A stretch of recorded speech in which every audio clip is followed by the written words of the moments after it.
Salut à toutes et à tous, c'est Stéphane avec son... Teinte blanc de filet de flétan, dans sa... chambre avec une lumière dégueulasse. Voilà. Merci Stéphane Edouard de m'avoir offert les meilleurs moments de ma vidéo, l'intro d'ailleurs, je sais que vous ne regardez plus que ça désormais. Oh, l'observateur, il a mis en lumière l'angle mort de la question féministe. Alors là, comme quoi, les alliés, ils sont pas là où on l'attend. L'observateur pose une question que vous, bande de femmes égoïstes, vénales, hypergames, qui nous trompaient avec notre meilleur ami, ou alors avec notre frère, si on vous a pas fécondé au bout de 2 ans, il pose la question que vous ne vous étiez jamais posée jusque-là, parce que vous êtes dans votre petit monde bourgeois. Que pensent les caissières du féminisme? Ah ouais, celle-là, vous ne l'aviez pas vu venir, hein. Alors lui, il sait ce que les caissières pensent du féminisme. S'il n'est pas question, il va pas demander à des caissières ce qu'elles pensent du féminisme. Lui, il affirme. Voilà ce que les caissières pensent du féminisme. Vous demandez pas ce que les caissières elles pensent du féminisme. Mais vous vous demandez peut-être, mais en fait, qu'est-ce qu'elles en pensent d'une part, et en quoi ça fait avancer la cause. Bon, alors là, vous n'allez pas être déçus. Bienvenue dans l'univers d'un homme complètement malade, ravagé par le masculinisme, et qui, pour illustrer la totalité de cette vidéo, a tapé caissière sur Google Images et a sorti ici une image représentative, selon lui, de ce que c'est qu'une caissière. Remarquez, oui, ça ressemble effectivement à ça. J'ai moi-même effectué ce travail assez ingrat, très mal considéré par la société pendant quasiment 7 ans. Tous les week-ends, 2 ou 3 soirs par semaine, voilà, parce qu'il fallait bien gagner des sous quand j'étais étudiant. Alors, elles en pensent quoi, les caissières du féminisme? Accrochez-vous, analyse féministe 2.0, plus 0 que 2, mais bon, voilà, on y va. Bonjour à tous. Que pense une caissière de supermarché du féminisme? Une caissière de supermarché, attention, pas de Décathlon, les caissières de supermarché, pas de Go-Sport, pas de Leroy Merlin. Les caissières de supermarché, qu'est-ce qu'elles pensent du féminisme? On présente toujours le féminisme comme une avancée spectaculaire du droit des femmes. Oui, c'est vrai que tout le monde présente le féminisme comme une avancée spectaculaire du droit des femmes. C'est exactement comme ça que tous les médias et que tous les vidéastes présentent le féminisme. Leur droit au travail, leur droit d'avoir une activité, tout comme les hommes, de se lever le matin et d'aller travailler. Mais cela est-il vraiment un progrès pour la caissière de supermarché? Est-ce que c'est un progrès pour la caissière de supermarché d'être libérée des hommes? De pouvoir travailler et de gagner de l'argent elle-même? D'être indépendante financièrement? De pouvoir potentiellement quitter un conjoint violent, de pouvoir vivre sa vie, d'avoir ses loisirs. Est-ce que c'est si important que ça? Réponds-nous, on est impatient d'avoir le fil de ta pensée,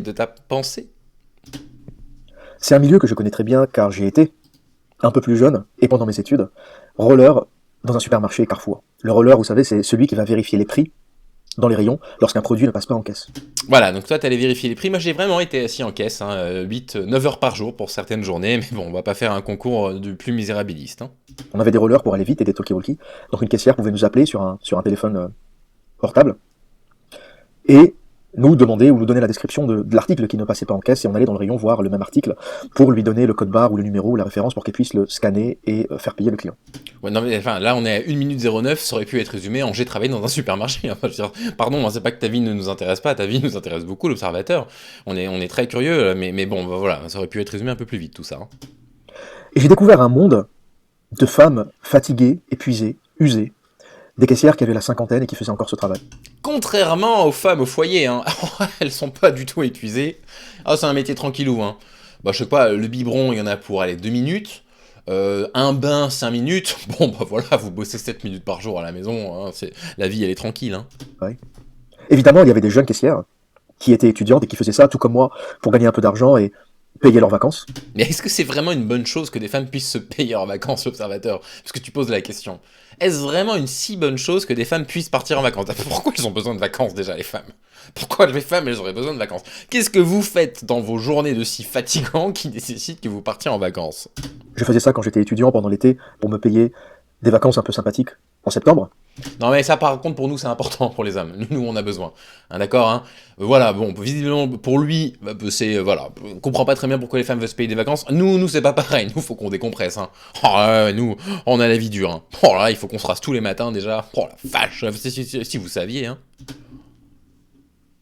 Mais c'est pour les caissières de métier, non pas pour les caissières à mi-temps ou les petites étudiantes qui gagnent ou qui essayent de gagner un peu d'argent, mais pour les caissières de carrière, les caissières qui ont vécu ou qui ont passé toute leur vie derrière la caisse. À quoi ressemble la vie? Lui il va pouvoir vous dire, d'accord. Bon lui il a jamais été caissier, il a jamais parlé à une caissière de sa vie, il va pas interroger les caissières, mais lui, c'est les caissières de supermarché, hein, pas les... Ah ouais, non, parce que, attendez, ces nantis, là, qui sont caissières à Leroy Merlin ou à Decathlon, elles ont la baby. Non, les caissières de supermarché. On y va. J'ai découvert un monde de femmes fatiguées, avec des douleurs musculaires, des minerves. Ces espèces d'appareils pour supporter le coup, parce qu'à force de tirer des paquets d'eau lourds et de les traîner sur le tapis, elles commencent à avoir des douleurs. Ouais, parce que nous, les hommes, on fait pas les métiers pénibles non plus. Hein, nous, on n'a pas mal au dos. Hein. Enfin, on a mal au dos, mais ça va, on va pas. On est des hommes, quoi. C'est de la douleur. Bon, voilà. Tout le monde sait que les hommes réagissent bien à la douleur. Hein, qu'on n'en parle pas toute la journée non plus. Qu'on n'en fait pas tout un monde. Hein. Bon, voilà. Allez, mais vous rentrez dans le vif du sujet, là, copain. Carrefour a un peu amélioré, et tous les autres supermarchés ont un peu amélioré leur stratégie en changeant les caissières de position afin qu'elles n'aient pas à tirer les articles toujours du même côté. Comme vous voyez sur cette photo, cette caissière tire les produits de la gauche et elle les ramène vers la droite. Source? Ah oui, non, il y a la photo. Elle prend bien de la gauche vers la droite, excusez-moi. Si vous répétez cela pendant plusieurs années, plusieurs heures par jour, vous développerez une douleur chronique au bras gauche parce que c'est le bras qui est constamment... Un trouble musculo-squelettique, hein, c'est le terme adapté. Et puis, mais oui, d'accord, mais enfin, tout le métier pénible, c'est comme ça. Tous les métiers répétitifs. Personne sur les chantiers, les bricoleurs, bah, ils se font des tendinites du côté du bras qui travaille. Voilà, c'est des choses qui arrivent. Hein. Les personnes qui transportent, j'ai un de mes patients qui transporte des machines pour les salles de sport, qui parfois est obligé de les transporter dans des escaliers. Il a 35 ans, il a des hernies discales, le pauvre, avec des sciatalgies, des cruralgies à gauche, à droite, le pauvre. Bah, oui, c'est métier pénible, ça. sollicité. Les choses se sont aussi un peu améliorées parce qu'on ne porte plus, on ne pose plus les packs d'eau sur les tapis, mais on les laisse dans les caddies. Ces caissières payées au SMIC, 900 € par mois pour 35 heures de travail, qui est à peu près... 900 € par mois, je suis pas sûr, hein, même si c'était il y a 5 ans. Et puis en fait, c'est quoi la question? C'est quoi le truc là? Le problème, c'est le féminisme qui a poussé les femmes à travailler, ou c'est le fait qu'il y ait des boîtes qui payent le SMIC des employés qui peuvent vivre parfois dans des grandes villes et qui ont à peine les capacités de payer un loyer et de l'alimentation? Ah non, le problème c'est le féminisme, excusez-moi, c'est pas du tout le capitalisme. Hein. Représentatif de 6 € de l'heure, 48 € par jour, gagnez moins qu'un mendiant. Si vous... Les mendiants qui gagnent au moins 50 € par jour, minimum, minimum. Un mendiant qui bosse bien, hein, qui met vraiment du cœur à l'ouvrage, qui écrit des belles pancartes, qui prépare son speech, etc. Vous voyez, qui vient avec un beau CV. Moi, lui, à la journée, il doit être entre 70 et 150. Hein. Oh là là, quel malheur. Vous faites le test et que vous vous mettez dans un coin, ou que vous observez un mendiant, ou que vous faites vous-même le mendiant. Faites le test. Allez faire le mendiant et allez gagner 100 balles par jour. Hein. Vous aurez plus de 48 personnes dans une journée qui vous donneront 1 €. Donc en fait, il est plus simple de gagner sa vie en étant mendiant qu'en étant caissière. Oh, il est plus simple de gagner sa vie en étant mendiant qu'en étant caissière. Oh la vache. Ah ouais. Alors, ce qui est vachement bien quand on est mendiant aussi, c'est la mutuelle. La mutuelle automatique, elle est vachement bonne. Hein. Puis les cotisations patronales, tout ça. Oh, ouais, franchement, aujourd'hui, hein, faut le dire, hein, il vaut mieux être mendiant dans la rue, hein, plutôt qu'être caissière. Mais qu'est-ce qu'il raconte? Mais c'est incroyable. Mais non, mais les gens, ils disent des choses, mais de façon tellement décomplexée. Aujourd'hui, ça fait quand même peur. 900 €, c'est 48 € par jour. 48 € par jour, c'est moins que ce que peut gagner une femme de ménage. Si vous faites appel à des femmes de ménage chez vous, pour 1 heure ou 2, une fois par semaine, vous la paierez 30 € de l'heure ou 35 € de l'heure. Non, ce que vous allez payer 35 € de l'heure, c'est l'agence pour laquelle elle travaille. Je vous garantis, de source sûre, que les femmes de ménage ne gagnent pas 35 € de l'heure, hein, je vous le garantis. Hein. S'il y avait un métier payé 35 € de l'heure, il n'y aurait plus que des hommes qui le feraient, hein, ça je vous le dis. 60 € pour 2 heures de travail. Donc une femme de ménage qui ne travaillerait que 2 heures par jour gagnerait plus qu'une caissière. Ou plus qu'une personne au SMIC d'une façon générale. Attendez, il vient de nous expliquer que quand on gagne 35 € de l'heure, par rapport aux gens qui gagnent 7 € de l'heure, qui gagnent plus d'argent, qui sont pas au SMIC. Attendez, je vais juste vérifier cette information. 7 est-il plus petit que 35? C'est juste pour être certain, hein. C'est juste pour être sûr. Bah j'aurais même pas la réponse qui s'affiche automatiquement malheureusement. Bon, on va lui faire confiance. On va considérer qu'effectivement, quand on gagne 35 € de l'heure, on est au-dessus du SMIC. On va considérer que cette information est vraie. Et ces femmes-là, et le féminisme a poussé ces femmes-là à se libérer de l'autorité du mâle. Vous savez... Vous vous rendez compte, vous avez poussé les femmes à se libérer de l'autorité du mâle. Vous avez pas honte? Vous avez pas honte? Non mais attendez, quand je pense qu'au 19e siècle, les femmes elles appartenaient à leur père et que pour partir de la maison, il fallait qu'il y ait un mec qui vienne négocier avec le père, qui puisse se marier avec la fille, elle avait pas son mot à dire, hein. Enfin il manquerait plus que ça, hein. Ça dépendait du poids de la dot, etc. Et là, attendez, et vous les féministes, vous avez osé libérer les femmes de ça, mais vous n'avez pas honte? Regardez-moi dans les yeux, regardez ma colère que j'ai contre vous, vous n'avez pas honte? Hein, parce que maintenant avec vos bêtises, les filles elles peuvent nous quitter, d'accord? Ok? Elles peuvent vouloir être plus heureuses avec quelqu'un d'autre. Oh, et vous pensez pas à nous, hein. Ce mal méchant, le père, le mari, le frère. Le Fils et le Saint-Esprit, amen. Bah oui, les hommes méchants, bah, c'est pas nous qui inventons les chiffres, quoi. Oui, entre 100 et 250 000 viols par an, entre 100 et 200 féminicides par an, sans compter les suicides forcés, etc. Sans compter les assassinats des femmes qui sont en dehors du cadre du couple. Bah oui, effectivement, les hommes, pardon pour l'expression que je vais utiliser, sont devenus quasiment des prédateurs pour les femmes. Certains hommes sont devenus des prédateurs pour des femmes, quoi. Elles se sont libérées de l'autorité du mal, le mal si terrible, pour se mettre sous une autre autorité. L'autorité de Carrefour, Auchan. Voilà, autorité de Carrefour Auchan, ok? C'est-à-dire qu'en fait, c'est le faux dilemme, il n'y a pas d'intermédiaire. Il n'y a pas d'alternative possible, les filles. Soit vous dépendez des hommes, soit vous dépendez de Carrefour Auchan. Bon, alors les chanceuses qui bossent à Leroy Merlin, on veut pas vous entendre, hein. Vous, on veut pas vous entendre. Mais si vous travaillez pour Carrefour ou pour Auchan, en fait, il n'y a que ça. Soit c'est ça, soit vous êtes oppressé par ces grandes industries à la con qui sont des milliards par an et qui vous payent au SMIC, soit c'est viol conjugal, c'est vous restez à la maison, c'est bobonne, c'est vous faites à manger, vous vous occupez des enfants, on vous laisse pas la possibilité de sortir, vous faites pas d'études, vous allez pas travailler, hein, vous choisissez. Il n'y a rien intermédiaire. Il n'existe aucune autre profession pour les femmes que caissière, il n'y a que ça. Qui vous paye une misère pour procurer un travail fatigant, usant. Est-ce que les caissières aujourd'hui ont plus de chances que les femmes au foyer des années 70? Ah, est-ce que les caissières ont plus de chances que les femmes au foyer des années 70? Bon, alors dans les années 70, les femmes, elles commençaient déjà à travailler, hein.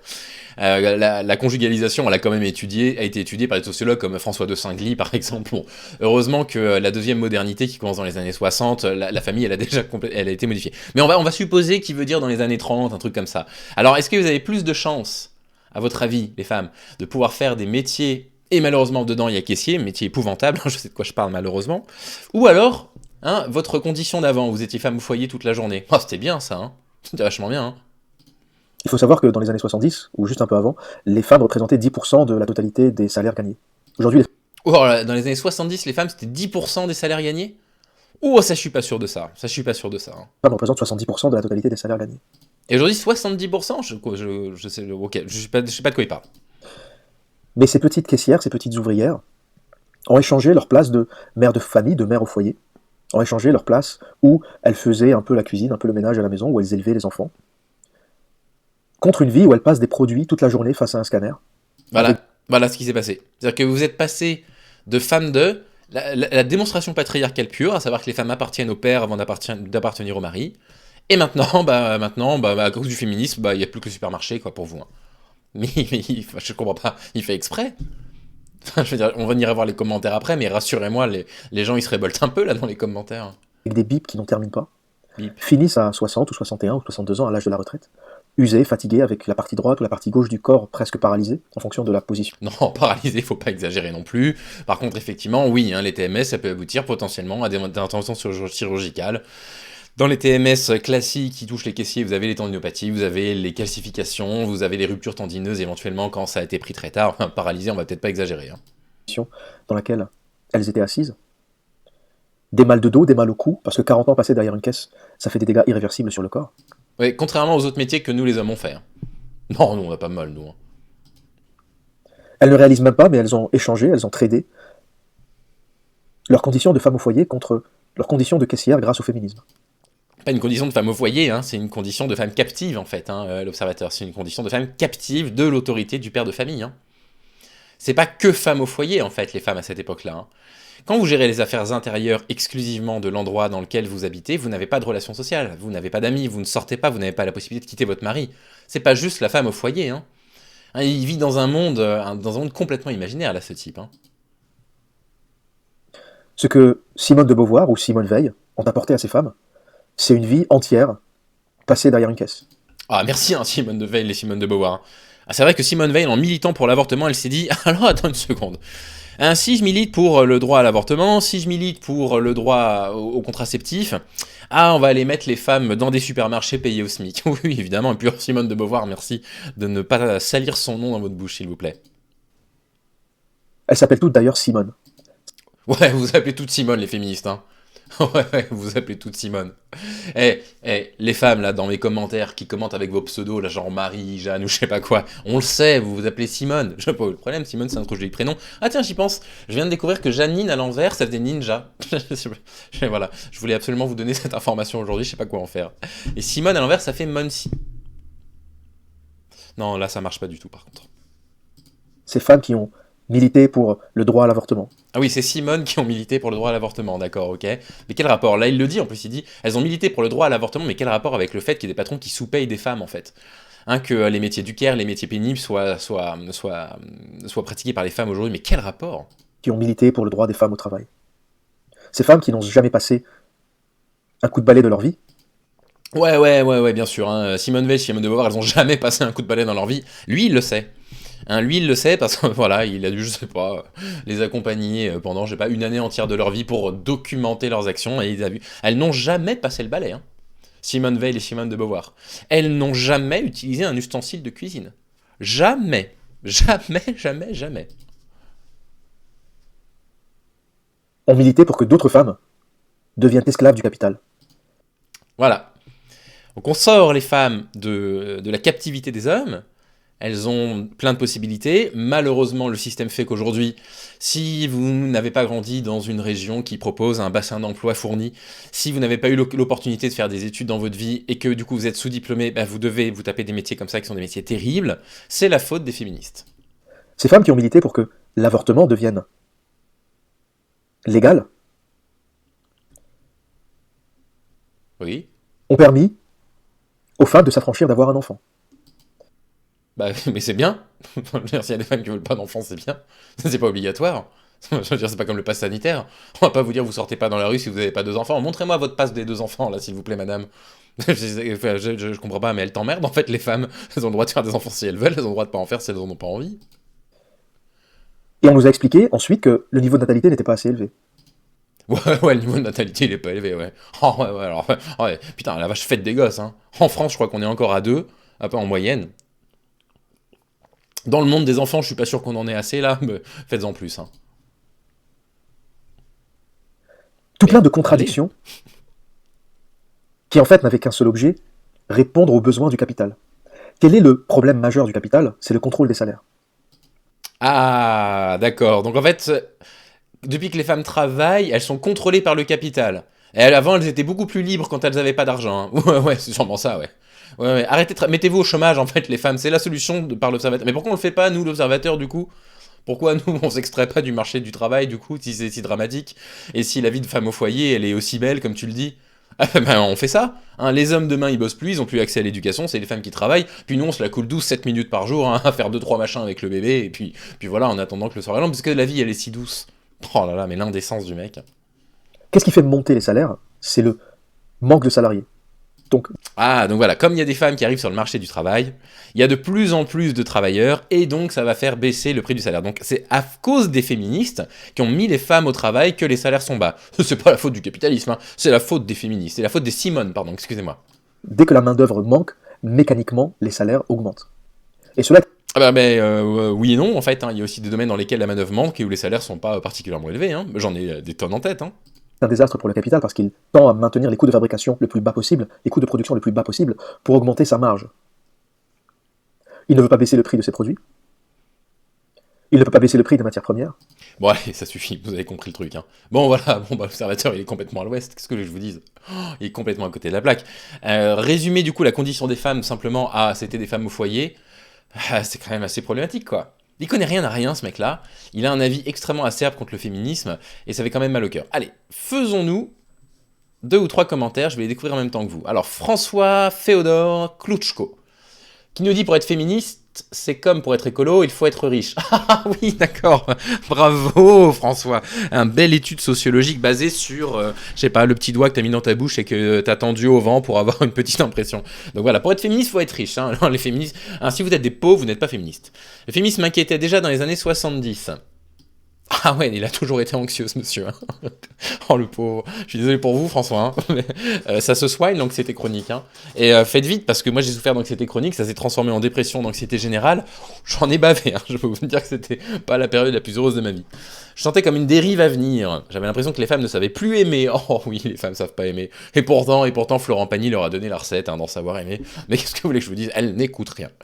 Je pensais que le féminisme allait détruire l'amour. Ouais, c'est ça détruit l'amour. Hein. C'est pas du tout les mecs comme l'Observateur hein, qui croient pas en la relation romantique qui détruisent l'amour. C'est les féministes.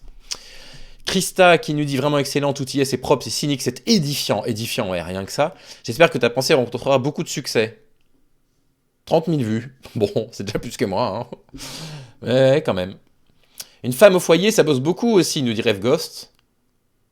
Et ben, mais par contre, Rimé, je comprends mieux les choses depuis que j'écoute tes réflexions, tu changes ma vision du monde. Vous voyez, un peu allié du féminisme, un peu, voilà, un peu mascu sur les bords. Ma femme, bien que fonctionnaire toute sa vie, m'a dit qu'elle aurait préféré rester à la maison. Non mais ça fait partie de ce que les féministes prônent, à savoir une vraie liberté, la liberté de pouvoir choisir son destin, mais que ce soit pas contraint, que du coup ce soit une obligation pour les femmes de s'occuper uniquement de la maison. Mais s'il y a des femmes ou même des hommes, hein, alors moi je vais pas vous cacher, hein, alors moi je vous le dis, hein, mon rêve, hein, c'est de me marier avec une femme immensément riche pour que j'ai plus jamais besoin d'aller travailler et que je puisse faire du foyer toute la journée, écrire mes bouquins, lire mes bouquins, jouer aux jeux vidéo. Je ne rêve que de ça. Hein. Argument de Soral, tellement vrai, toujours un problème de classe, le féminisme c'est pour les grandes bourgeoises, mais qu'est-ce que vous avez avec ça? Mais qu'est-ce qu'ils ont avec ces bêtises? Bref. Une fois de plus, tellement véridique.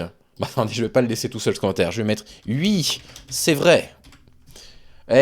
Excusez-moi, si jamais quelqu'un tombe là-dessus hors contexte, expliquez-lui, hein. Qu'ils se disent pas que le fou allié il a viré mascu, hein. S'il vous plaît, hein. Soutenez-moi. Hein. Ton argumentation est excellente, mais quelle argumentation, oh là là là là. J'adore, please encore. Bruno, là, il est vraiment proche de l'extase. Bon alors, les Simone, hein, vous avez pas honte d'envoyer les femmes à la caisse, hein, le seul destin possible des femmes dans le monde du travail, c'est ça, hein. Ce qui est désolant, ce qui est vraiment en avant, on pourrait finir là-dessus, et on l'avait vu hein, quand on avait commenté l'article du Figaro, c'est que les hommes, ils ont des moins bonnes capacités en lecture, des moins bons résultats scolaires au collège, au lycée, universitaire, ils sont moins diplômés que les femmes désormais en France, c'est toujours nous qui avons les moyens de production, 22% de salaire en plus, ça visiblement pour l'Observateur c'est pas un problème, le problème c'est qu'à cause des féministes, il y a des femmes qui sont obligées d'être caissières pour pouvoir être indépendantes dans leur vie, et puis j'imagine qu'il y a quand même des femmes qui apprécient ce métier-là, pour X ou Y raison. Parce que vous pouvez échanger avec des gens toute la journée, parce que vous avez moins de responsabilités que si vous faisiez un métier dans lequel, je sais pas, on vous mettrait la pression, j'en sais rien, il peut y avoir plein de raisons pour lesquelles on aime ce type de métier, quoi. Je sais vraiment pas quoi dire. Bon, écoutez, attendez, j'en ai un dernier qui dit « Tu as de l'avance en termes d'analyse, pas comme tous ces moutons qui n'ont rien compris à la vie. » Ces moutons ont un blanc de filet de flétan. Bon, allez, on se laisse là-dessus, c'est affligeant. J'espère que ça vous a fait rigoler un petit peu. L'Observateur, ça a l'air d'être une mine d'or. Là, j'en ai une qui s'appelle Les dégâts du féminisme. J'ai absolument hâte de savoir ce qu'il a pensé des dégâts du féminisme. 121 000 vues. Pff, oh là là. Et puis, ma foi, prenez soin de vous. J'espère que vous vous portez bien, que vous vous tenez éloigné de ces contenus-là tous les jours. Et je vous dis à très vite. Salut.